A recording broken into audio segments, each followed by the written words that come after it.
On part! Ouais.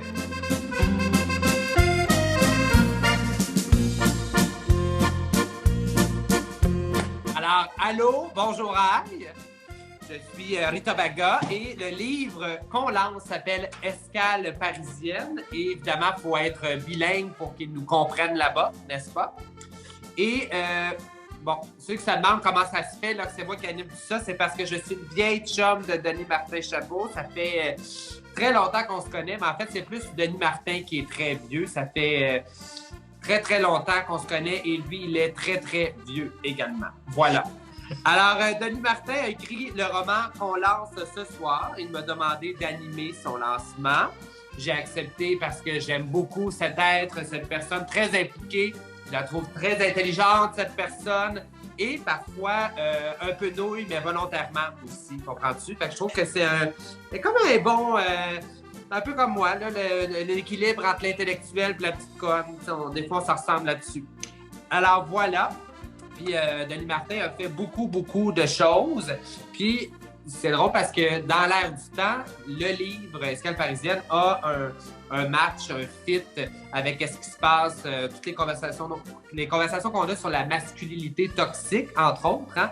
Et on se rend compte que ça n'affecte pas seulement les personnes qui s'identifient femmes et que les gens de la communauté de la diversité sexuelle et de genre peuvent aussi être impactés par ce phénomène-là. Alors, c'est le fun, c'est important même d'en parler pour qu'il y ait des changements, qu'il y ait une conversation qui soit toujours en cours et qu'il y ait des changements qui s'opèrent éventuellement dans un futur très rapproché, n'est-ce pas? Là, c'est un sujet sérieux que Denis Martin aborde, mais le livre, par contre, n'est pas un livre triste et sombre, loin de là, hein? On sait que Denis Martin est capable de mettre un brin d'humour dans sa façon d'être et d'écrire et de parler. Alors, ça raconte, en fait, on va mentionner là, ce que disent les éditions Crescendo du groupe Marcel Broquet. Vous êtes prêts? Oui, parfait. Alors, une rencontre fortuite à Paris. Un auteur fait la connaissance d'un homme, l'autre homme, celui dont on ignorait totalement l'existence et qui lui apprend qu'il est cocu depuis très longtemps. Ça, c'est le point de départ de ce roman auto-fictif qui nous entraîne dans le tourbillon de la violence dans ce couple dont les conjoints sont des hommes. Dans ce tumulte, les rôles d'agresseur et de victime s'échangent. Alors, avec son humour cinglant, Denis Martin-Chabot nous amène dans l'univers parfois désolant, parfois drôle, d'un homme prêt à tous les compromis dans sa quête d'amour. Alors, pour nous donner un aperçu de ce livre, voici le comédien Miguel Doucet. Escale parisienne de Denis Martin-Chabot, chapitre 1. Tu me niaises? Je perds toute notion de français international devant mon interlocuteur ébahi. Tu me fucking niaises? Il ne comprend pas un traître mot. Je pointe la photo du gars sur son iPhone. C'est incroyable. Bien là, du coup, je n'ai aucune idée de ce qui se passe, répond Christophe Cartier, CC pour les intimes, dont je fais déjà partie. CC. J'ai fait sa connaissance à peine 2 heures plus tôt lors d'une séance de dédicace à la librairie Les Mots à la bouche dans le Marais à Paris. Il m'interroge de son doux regard. Ce même regard qui a croisé le mien quand j'ai levé les yeux pour connaître le propriétaire des grandes mains velues posées sur ma table en attendant ma signature et un bon mot sur la page de garde de mon nouveau roman. Je le fais à quel nom?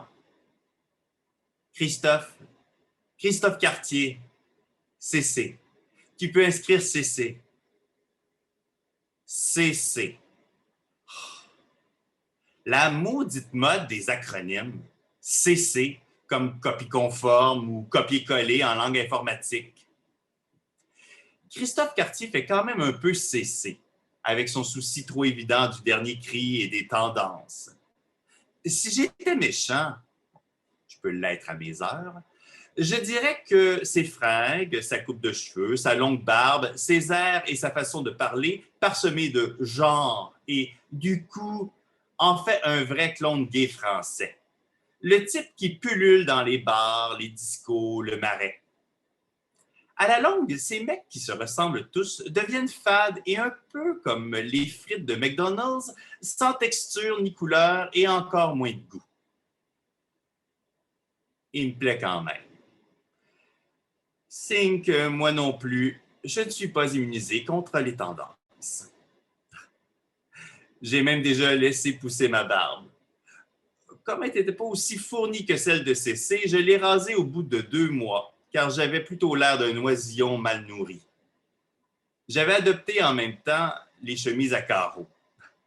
Durant ces 2 mois, j'avais l'allure d'un vrai lumbersexual.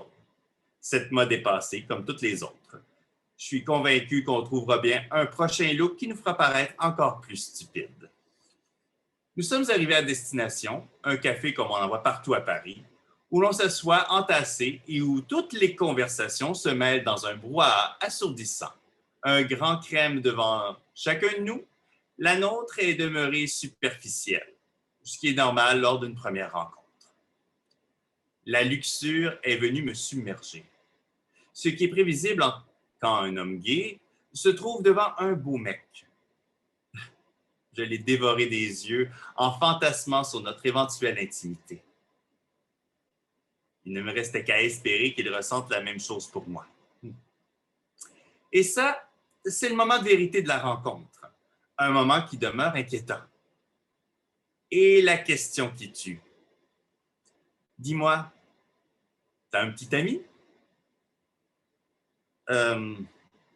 Non. Oui.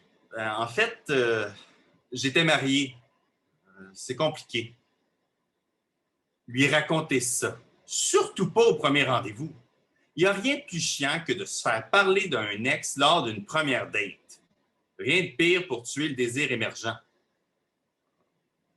Tu veux pas vraiment que je te raconte ça. Il insiste. Je te le dis, là, ça va gâcher le charme. Le quoi? Et voilà. Ma timidité reprend le dessus. Laisse faire. C'est jamais génial de parler de son ex avec un autre mec, surtout quand c'est la première fois qu'il m'interrompt. Ah, mais moi, tu sais, j'ai un petit ami. Si charme il y avait entre nous, je suis le seul à l'avoir ressenti. Parle-moi de ton petit ami que je lui demande pour changer le sujet de conversation. Je fréquente un Américain depuis bientôt 9 ans. Un Américain, lui aussi. Il habite à Los Angeles et il est agent de bord. Quelle coïncidence! Mon ex vient également de cette ville et il est agent de bord. Quelle compagnie? American Airlines? Que je réponds. Tu te fous de ma gueule? Je peux foutre sa gueule, moi. Où vas-tu chercher ça? J'ai beau comprendre les travers linguistiques des Français, ça finit par m'atteindre à la longue. Là. Je réplique sur le même ton strident que lui. Mais non, je me fous pas de ta gueule chiante de français. Il fait la liaison Philadelphie-Paris 4 à 5 fois par mois. Je comprends maintenant pourquoi mon ex ne voulait pas souvent m'emmener à Paris, moi qui adore cette ville. Il prétextait que l'escale à Paris ne durait que 48 heures, à peine le temps de dormir une bonne nuit de sommeil. En fait, 2. Il ne s'attardait pas trop aux détails. Et il ajoutait qu'il serait trop fatigué pour aller s'amuser avec moi. Donc, ça ne valait pas la peine. Je continue. Mon ex doit certainement connaître ton petit ami. Les agents de bord gays sont pas rares. Les hétéros le sont plus, en effet. Cette fois, devant un bouc émissaire commun pour notre humour facile, nous rions de plein cœur. Personne n'est insulté. Puis je précise que mon ex-chum est afro-américain. Un black qu'il préfère que je dise. Ah bon? Mon petit ami l'est aussi. Là, c'est vraiment trop de coïncidences. Nous sortons nos iPhones. il trouve une photo de son petit ami en quelques clics. Tu me niaises? Allô? Bonjour, Ray. Salut, Denis Martin. Ça fait un bout, ça va? Ben oui, ça va, moi aussi. Je me suis ennuyé de toi, Rita. Ça va toi aussi, j'espère? Oui, c'est vrai que ça fait un moment qu'on s'est vu quand même. Ouais, maudit. On se parle de temps en temps, mais en face à face, je pense qu'on vit une pandémie, il y a quelque chose qui se passe. Là. Ouais. Ben oui, ben en tout cas, je suis content de pouvoir te voir au moins en virtuel. C'est déjà ça. Oui, moi aussi, il faut faire qu'est-ce qu'on peut. Hein? Alors, on fait ça, et c'est pour ça aussi qu'on fait cette formule pour ton lancement. Là, d'ailleurs, on va parler de ton livre. J'ai bien compris que c'est un roman autofictif, donc tu t'inspires vraiment de ta vie dans le livre, mais j'ai été très surprise d'apprendre que tu as vécu de la violence dans une relation de couple, toi. Comment tu expliques ça? Ben oui, Rita. Ben oui, moi, le gars qui est supposément intelligent, puis un peu nouille aussi, qui est avec plein de ressources dans sa vie, puis tout ce qu'il faut, ben oui, ça m'est arrivé à moi. Et j'endurais ça longtemps, très longtemps. Ça a duré 7 ans. Et c'est fou, hein? C'est arrivé, là, ça a commencé comme... très subtilement. C'était un petit peu au début, puis ça allait de mal en pis, jusqu'au coup de poing en plein visage. C'est là que ça s'est arrêté. Là, les gens, ils disent tout le temps que lorsqu'ils apprennent que quelqu'un est dans une relation toxique, on peut en sortir. Là. Mais pourquoi, toi, ça a pris du temps? Pourquoi tu t'en es pas sorti tout de suite? C'est quoi l'enchaînement? La réponse, elle peut avoir l'air bien niaiseuse, Rita, mais c'est vrai. Moi, je l'aimais, ce gars-là. C'était pas plus compliqué que ça. Puis j'espérais qu'avec le temps, il changerait.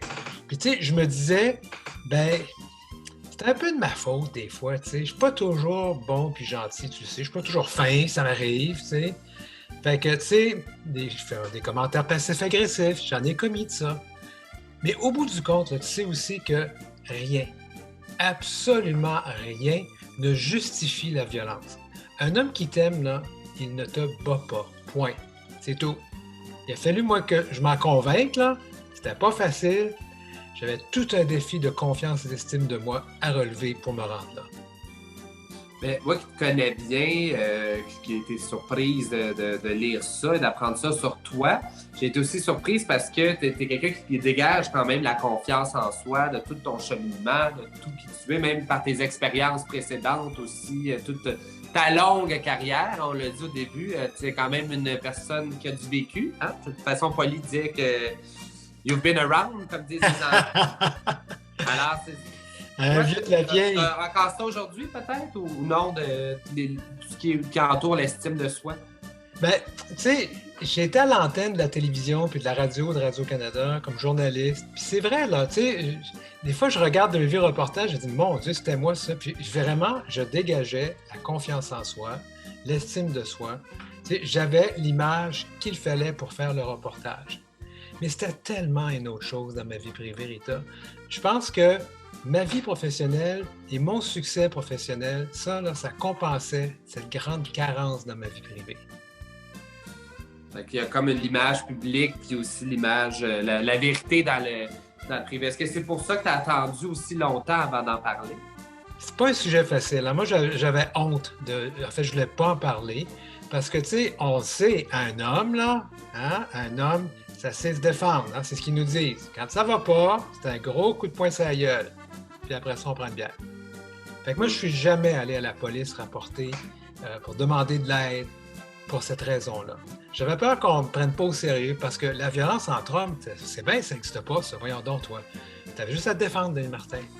Puis, tu sais, moi, le gars, là, il était pas mal plus costaud que moi. Ben, ça, c'est pas bien difficile, là, mais en tout cas, il était pas mal plus costaud que moi. J'avais vraiment peur de lui. Ça fait que je me suis dit, non, je vais garder ça tout pour moi pendant tout ce temps-là. Parce que finalement, j'avais honte. Puis je voulais pas qu'on pense moins de moi. Fait qu'aujourd'hui, tu en parles, tu acceptes d'en parler et ça brise d'ailleurs des tabous parce que, comme on l'a mentionné, c'est pas un sujet, du moins la violence entre personnes qui s'identifient hommes, c'est pas ce qu'on parle le plus, ce qu'on connaît le plus. Mais pourquoi aujourd'hui tu as décidé d'en parler? Moi, pendant 32 ans, j'ai gagné ma vie comme journaliste à raconter les histoires des autres. Puis Puis à un moment donné, je me suis dit, peut-être que c'est à mon tour. C'est à mon tour d'aider. Cette histoire-là, mon histoire transposée, parce que c'est un roman après tout, ça peut aider ne serait-ce qu'une personne. Ça serait déjà ça. La petite histoire et que j'ai suivi aussi un atelier, il faut que je te raconte ça, un atelier fort intéressant sur l'autofiction. C'est dans le cadre de cela que j'ai entrepris le processus d'écriture, puis ça, c'est tout venu tout seul par la suite. Mais encore là, je veux quand même que ça soit clair. Je parle d'un sujet très délicat, un sujet dont un tabou, comme tu dis, mais c'est quand même d'abord et avant tout un roman. Je l'ai écrit pour l'art, parce que moi, j'aime écrire, Rita, j'aime raconter, j'aime créer. Mais je me dis que si mon art peut aider une cause importante, pourquoi pas? Effectivement. Alors, je te remercie pour tout ça. Tout ce cheminement, en fait, c'est très généreux de ta part aussi de le partager. Même si, comme tu dis, c'est un roman, on comprend qu'il y a une part de connu de ta réalité là-dedans. C'est très généreux et je crois que oui, ça va faire un bout de chemin aussi dans l'imaginaire collectif d'en parler et que ça ne reste pas quelque chose qu'on pense qui n'existe pas parce que c'est malheureusement une réalité pour certaines personnes. Alors, je te souhaite tout le succès du monde avec ce lancement. D'ailleurs, je vois que tu portes un très beau chandail. Je te remercie de ton support. Je me demandais quand tu allais le voir. Je suis bien concentré sur ton visage. Là, j'ai vu, je viens d'apparaître en double. C'était mon petit clin d'œil. T'es ma chum, Rita, puis je vais te le dire, c'est moi qui te remercie de prendre du temps, parce que je sais que là, ta carrière est partie pour la gloire, puis je suis content pour toi. Puis je me dis, vas-tu trouver du temps, penses-tu, pour faire ça? Puis je suis vraiment content que tu aies fait ça pour moi, puis je te remercie sincèrement du fond du cœur. Écoute, ça m'a fait un grand plaisir et c'était vraiment pas une tâche dans ma journée. Là. C'est un grand plaisir de te revoir aussi. Si ça peut faire un petit plus dans tout ce processus de lancement, tant mieux. Voilà. Merci. La violence dans les relations amoureuses et intimes entre hommes, c'est un sujet important pour l'organisme Réseau, dont la mission est la santé des hommes gays et bisexuels, cis et trans. Alors, pour en parler, on a un autre de mes chums de gars, une de mes copines, Alexandre Dumont-Blais, qui est co-directeur général de Réseau. Alors, à toi.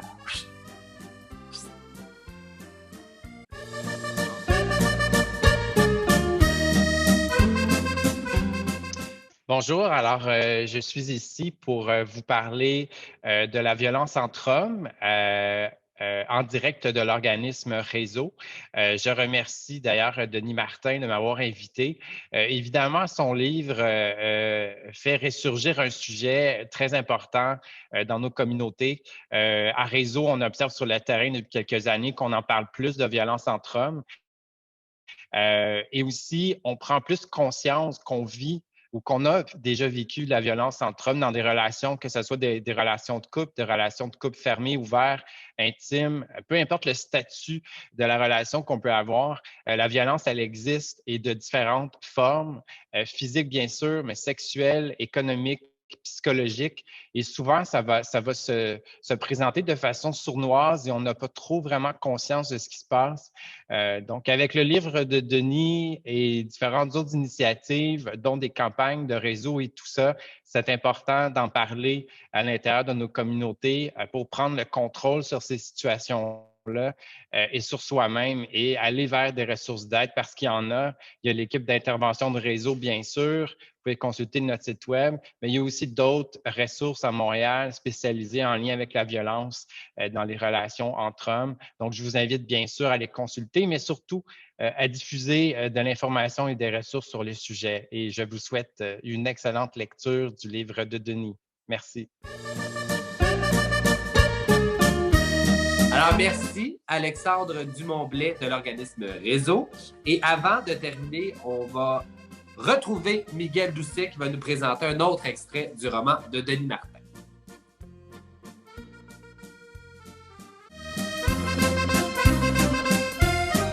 Escale parisienne de Denis Martin-Chabot, chapitre 4.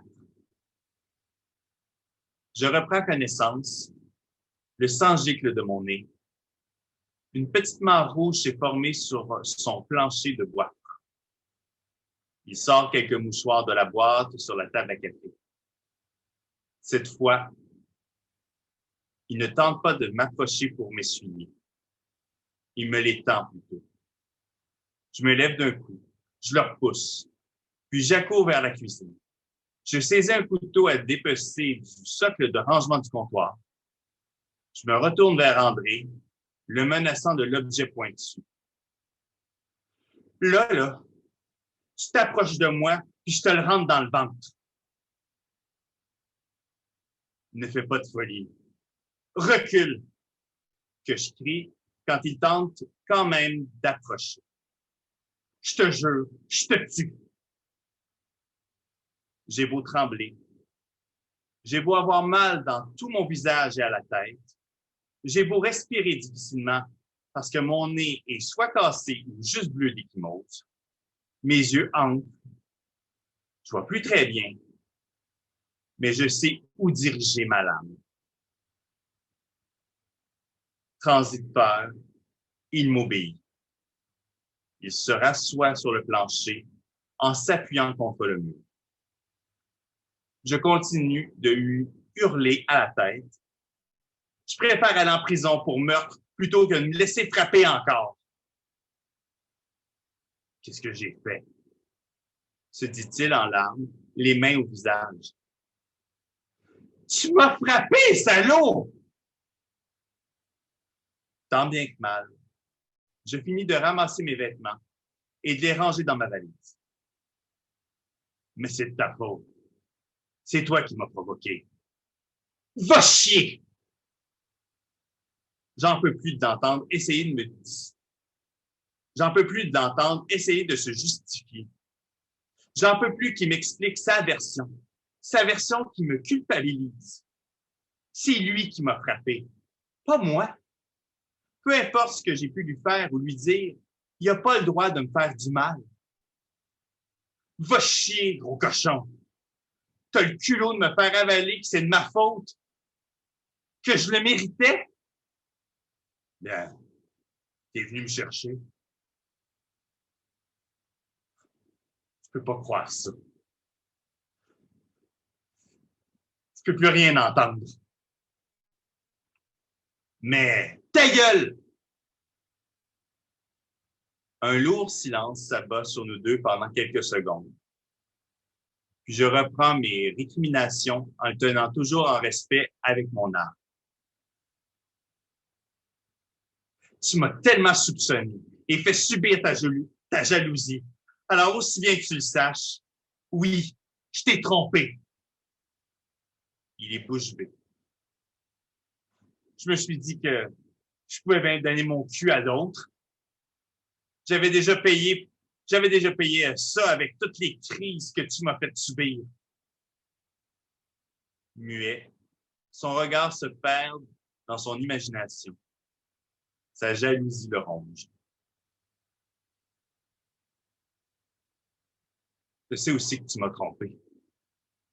Tu ne l'avoueras jamais, il m'interrompt. Jamais. Tu m'entends? Jamais. Je t'ai jamais trompé. Et ce ne sont pas les occasions qui ont manqué. T'es violent, manipulateur et mythomane. C'est fini. Non, pars pas. Je t'en supplie. Va chier!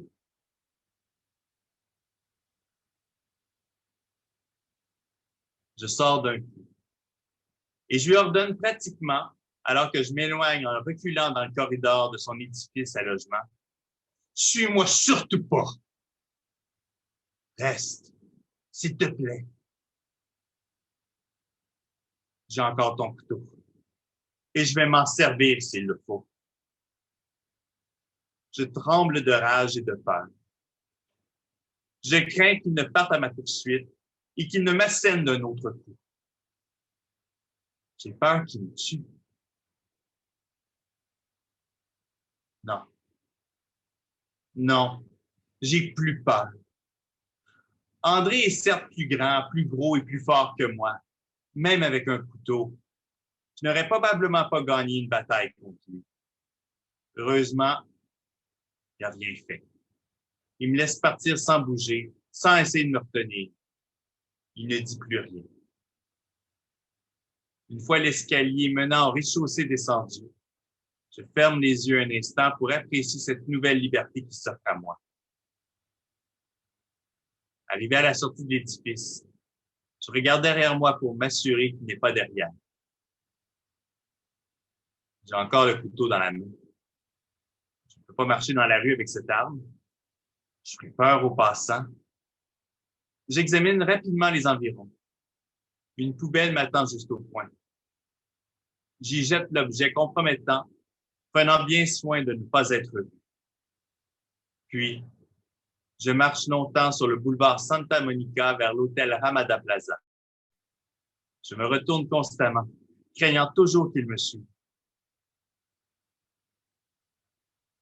À la réception, la préposée me regarde avec stupéfaction. Mon œil rougi est enflé et le sang séché à mes narines trahissent la violence dont j'ai été victime. Victime? Moi? Non. Non, je ne suis pas une victime. Je viens de le démontrer en affrontant puis en fuyant André. Ça prend du cran et du courage pour le faire. Ça prend surtout de la force de caractère. Je ne suis pas plus fier de moi, même si ça m'a pris autant de temps. Combien de personnes sujettes à la violence conjugale n'arrivent pas à trouver la force de se sortir de ce cycle infernal? Elles finissent souvent mortes. Si on pouvait seulement les aider à s'extirper des griffes de la dépendance affective avant qu'il soit trop tard.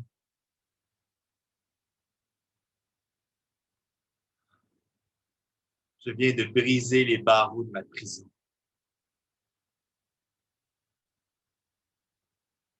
À la vue de mon visage d'ecchymose, la réceptionniste s'affole. Vous désirez de l'aide?